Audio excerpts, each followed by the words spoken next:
Oke, selamat malam. Perkenalkan saya Aditya Yudhaya. Saya dari kelas LKB 1 LEC dengan course Business Intelligence Analytics dan dengan dosen ada Prof. Speed Warnes Harko Leslie Henry, Eskom MTI PhD. Di sini saya akan menjelaskan jawaban saya ya dari soal 1 sampai soal 6 mengenai apa saja yang sudah saya kerjakan. Oke, jadi yang pertama ini ada soal nomor pertama, ada analitik konteks bisnis dan peran machine learning. Ya, di sini kita lihat berdasarkan studi kasus Bank Sentral Taiwan itu punya mandat utama untuk regulasi dan pengawas industri perbankan, terus utamanya buat jaga stabilitas dan kesehatan industri perbankan itu sendiri. Di mana ada beberapa risiko. Yang pertama sistematik kebangkrutan, keterbatasan pengawasan tradisional sama kompleksitas data. Jadi Bank Sentral ini punya kebutuhan predictive analysis ya. Yang pertama ada pendekatan reaktif sama pendekatan proaktif.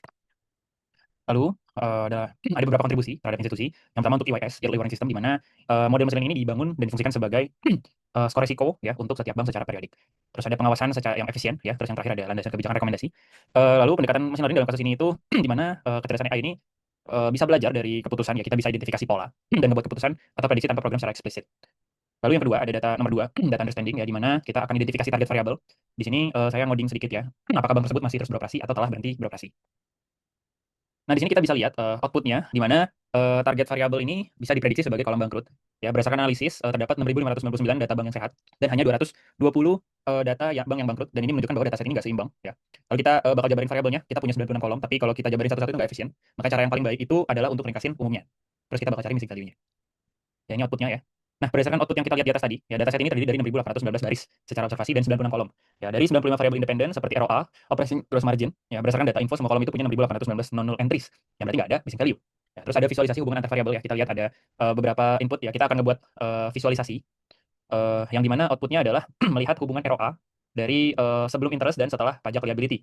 Di mana visualisasinya ini terlihat bahwa bank sehat ya atau label biru itu sebagian besar 6.599 bank, dan bank bangkrut yang label orange meskipun jumlahnya jauh lebih sedikit ya, titik orang ini tampak terkumpul secara jelas di area yang berbeda. Terus yang ketiga ya, ini ada data preparation. Ini adalah salah satu langkah paling krusial di mana kita bakal memisahkan fitur, kita bakal split test, kita bakal nanganin data yang nggak seimbang atau data yang imbalance. Terus ada fitur scaling sama fitur selection. Di mana kita bakal ngatasin data yang nggak balance ya. Data di atas ini datanya nggak seimbang. Tadi kita udah lihat kan bahwa 6.599 bank itu nggak bangkrut, tapi hanya 220 yang bangkrut gitu kan. Nah, kita biasanya akan menggunakan metode smooth ya, synthetic minority oversampling technique. Daripada kita duplikasi data minoritas yang bisa menyebabkan overfitting, smooth itu kerjanya lebih cerdas. Dia bisa melihat minoritas yang ada, mencari tetangga terdekatnya, dan kemudian nyiptain data sintetis atau data baru buatan. Setelah smooth dan latih, kita punya jumlah data yang seimbang, sehat 0 sama bangkrut 1. Nah, terus fitur selection apakah dibutuhkan atau tidak? Ya, fitur selection sangat dibutuhkan dengan 95 fitur. Model menjadi terlalu kompleks dan lambat buat dilatih, resiko overfitting, terus sulit memenuhi permintaan soal nomor 6, kita bakal nyebutin 5 variabel utama. Nah, tapi fitur selection ini sebaiknya dilakukan setelah kita punya data yang seimbang. Untuk dapetin gambaran yang lebih akurat atau gunain metode yang robust terhadap data yang nggak seimbang. Nah, terus ada beberapa tahapan proses preparation. Yang pertama ada definition X sama Y, kita lakuin split test ya. Terus fitur scaling sama smooth. Terus kita ada kode implementasi buat data preparation. Ya, kita lihat di sini yang outputnya kita bisa lihat buat nunjukin bahwa Y train ya awalnya nggak seimbang ya, 5.279 sehat, 176 bangkrut. Tapi setelah kita smooth, Y train resample menjadi seimbang. Sekarang kita punya X train resample sama Y train resample, data latih yang seimbang dan bersih buat melatih model kita. Ya, terus ada X test scale and Y test, data uji tetap nggak seimbang dan perawan ya, mencerminkan dunia nyata untuk mengevaluasi seberapa baik model yang sudah kita ambil gitu ya. Nah, terus yang keempat ini ada data modeling. Kita punya algoritma buat jelasin teorinya, parameter-parameter, dan yang paling penting untuk desain eksperimen. Nah, untuk pemilihan algoritma dan justifikasi, saya memilih random forest classifier sebagai rekomendasi ya. Random forest ini punya model ensemble atau gabungan yang bekerja dengan membangun banyak decision tree selama proses pelatihan. Cara kerjanya, dia bisa ngambil subset acak dari data latih. Buat setiap node atau cabang di pohon, dia cuma perlu mempertimbangkan subset acak dari fitur. Terus saat membuat prediksi, dia punya prediksi akhir. Ya.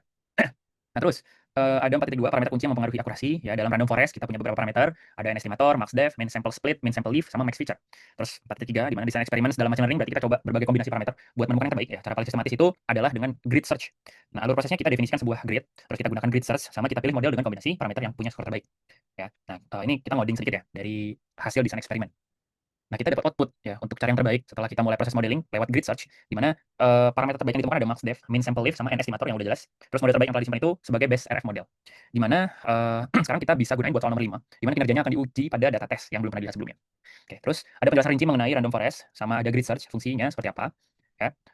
Oke, terus kita lanjut nomor 5 di data evaluation. Di sini kita bakal nguji base RF model yang udah kita latih sebelumnya, yang datanya masih perawan dan imbalance. Yang pertama ada kode evaluasi, kita bakal ngasilin beberapa output untuk confusion matrix, laporan metrik, dan kurva ROC, AUC. Di mana kita dapat beberapa output ya, ada confusion matrix ya, kita lihat di yang kiri sini, terus kita lihat juga ada laporan klasifikasi, sama ada ROC dan AUC. Ya, di mana confusion matrix ini kita lihat bahwa true negatifnya ada 1.283 di kiri sini, ada false positif 37 ya, terus ada false negatif 17 sama true positif di 23. Nah, berdasarkan laporan klasifikasi juga ini ada akurasi 90% dan itu sangat tinggi banget. Terus buat kelas bangkrut presisi 42%, artinya semua bank yang diprediksi bangkrut oleh model hanya 42% yang memang bangkrut. Terus ada metrik yang diprioritaskan recall untuk kelas 1 bangkrut seperti yang kita bahas sebelumnya, prioritas utama bank sentral adalah recall. Nah, nilai recall ada 0,61, teman penting di sini berarti model kita berhasil deteksi 27 dari 44 bank yang bermasalah. Ya. Terus ada kurva ROC dan area under the Roth curve ya. Ini kita lihat ada garis hijau sama garis merah ya. Nah, ada kurva ROC grafik nunjukin bahwa kurva biru ini nempel ketat ke pojok kiri atas ya kalau kita lihat. Di mana ini nunjukin bahwa model punya true positive recall yang sangat tinggi sambil mempertahankan false positive rate. Terus ada area under the curve AUC, yang nilai AUC adalah 0,9428 atau 94,3%, dan ini hasil yang sangat baik. Nah, nilai AUC ini nunjukin bahwa model ini punya kemampuan diskriminatif yang bagus banget dalam membedakan antara bank sehat dan bank bangkrut. Jadi, kalau kita ngambil satu bank sehat acak atau satu bank bangkrut acak dari data tes, model ini punya probability 94,3% buat memberikan skor risiko yang lebih tinggi kepada bank yang memang bangkrut. Nah, terus yang terakhir, ya ini ada variabel utama dan rekomendasi. Kenapa saya milih Random Forest? Ya, karena dia punya kemampuan bawaan untuk ngasih peringkat fitur yang mana yang paling penting. Kita bakal ekstrak informasi dari BSRF model kita. Nah, ini ada beberapa kode untuk menemukan 5 variabel utama. Ya, kode yang saya kasih ini buat nemuin BSRF model, oke, atau seberapa besar kontribusi sama fitur dan nampilin 5 terbesar. Nah, kita dapetin output ya. Di sini outputnya nih kita dapat berdasarkan analisis feature important dari model Random Forest. Kita nentuin bahwa kebangkrutan bank itu nggak dipengaruhi oleh 95 fitur secara merata. Tapi kita dapat visualisasi top 10 feature important.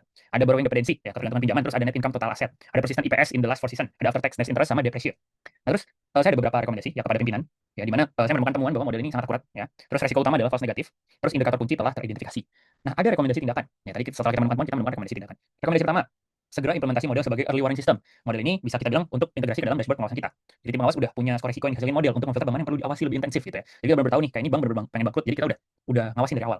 Rekomendasi 2, fokus pada indikator kunci dalam pengawasan ya. Rekomendasi 3, sesuaikan threshold model untuk memprioritaskan recall atau daya tangkap. Dan yang terakhir, itu ada rekomendasi latih ulang model secara berkala ya. Model ini perlu dilatih buat gunain data history, buat mastiin model tetap relevan dengan kondisi ekonomi makro yang berubah. Model ini harus dilatih ulang setiap 6 atau 12 bulan sekali dengan data terbaru. Jadi nggak cuma data-data yang lama aja. Oke, terima kasih. Sekian dari saya. Semoga menjawab semuanya. Thank you.